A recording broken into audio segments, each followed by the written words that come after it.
Ketika berita perusahaan rugi mau dipajaki 1%, asli membuat otak Sontoloyo jadi mikir. Ada apa ini bernegara sampai perusahaan rugi dipajaki juga? Sudah harus bayar karyawan, bayar overhead, bisnis rugi, masih kena pentung pajak lagi. Sementara BUMN yang rugi itu sudah sering disuntik pakai duit pajak, duit APBN hasil keringat rakyat. Membuat banyak yang berpikir, kok lu nggak amanah sih kelola negaranya? Sudah memajak tinggi, duitnya nggak buat untung juga pemakaiannya. Asli loh, BUMN itu sudah regulator, operator, tersering monopoli lagi. Yang bayar produknya, rakyat semua bayarnya tunai. Lalu BUMN-nya rugi. Lah geblek pol, asli geblek. Sebenarnya apa sih yang terjadi? Kita melihat harusnya kita tarik mundur ke 5 tahun terakhir. Kebijakan kelolaan ekonomi negara, baik positif untung atau rugi, ukurannya bukan kebijakan kemarin atau bulan lalu, bahkan tahun lalu. Harus melihat mundur agak jauh, hingga 5 tahun. Kalau perusahaan, UKM misalnya,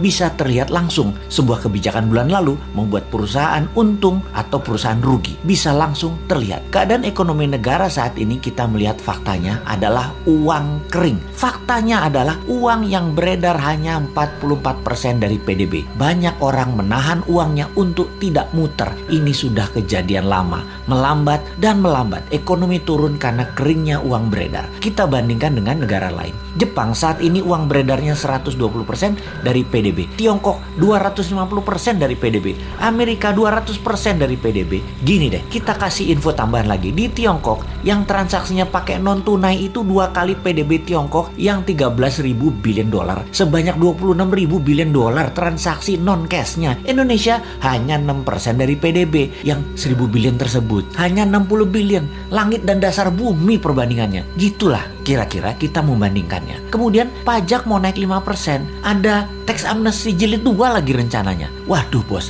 kalau ini kejadiannya dalam negeri dongengnya Hans Christian Andersen, kalau raja mulai menekan dengan menaikkan pajak, itu tanda-tanda loh ya. Itu cerita semuanya berakhir tragis bagi sang raja. Biasanya pangeran negara tetangga pasti ambil alih, dan untungnya biasanya nih ya, raja yang menaikkan pajak tadi punya putri cantik. Seperti sumber daya alam lah yang kita mau bandingkan dengan cerita Hans Christian Andersen. Jadi masih selamat-selamat dikit lah selama putrinya bisa terselamatkan. Mudah-mudahan cepat sadar bahwa yang bisa menolong sebenarnya banyak putra bangsa yang terbaik di Indonesia ini. Bukan hanya seorang wanita yang bisa. Sayangnya putra-putri terbaik tersebut mau membantu syaratnya semua menteri ekonomi terkait, yaitu sekitar 8 departemen, ganti semua dengan timnya dan minta kedaulatan penuh. Kan gak mungkin. Yowes, kita hanya bisa mengingatkan, gak dipakai gak apa-apa. Toh jabatan ada batasannya juga, kepinteran ada batasannya juga.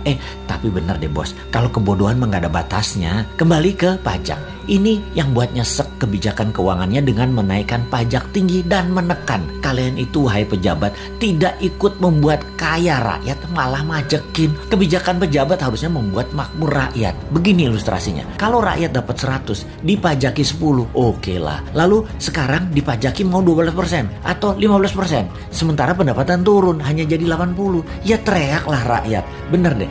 Kalau karena kebijakan yang bijaksana, rakyat dari 100 jadi 130, jadi 150, diambil 15%, ya nggak apa-apa juga. Begitu loh menjadi pejabat. Kebijakannya menghasilkan manfaat baik. Sekedar mengingatkan lagi, pendukung pejabat saat ini terbanyak dari bisnis properti dan batu bara. Lalu 5 tahun ini properti setengah mati, bahkan sebagian sudah mati suri. Cash beredar rendah, kredit bank buat beli properti dibatasi, perkantoran dan mal lengang karena pembatasan gerak manusia. Pariwisata dunia belum jalan baik ke Indonesia. Lengkap sudah penderitaan pemain properti di Indonesia. Dulu dibantu, sekarang terlupakan. Piye toh bos, jadi banyak yang merugi. Kena pajak 1% lagi.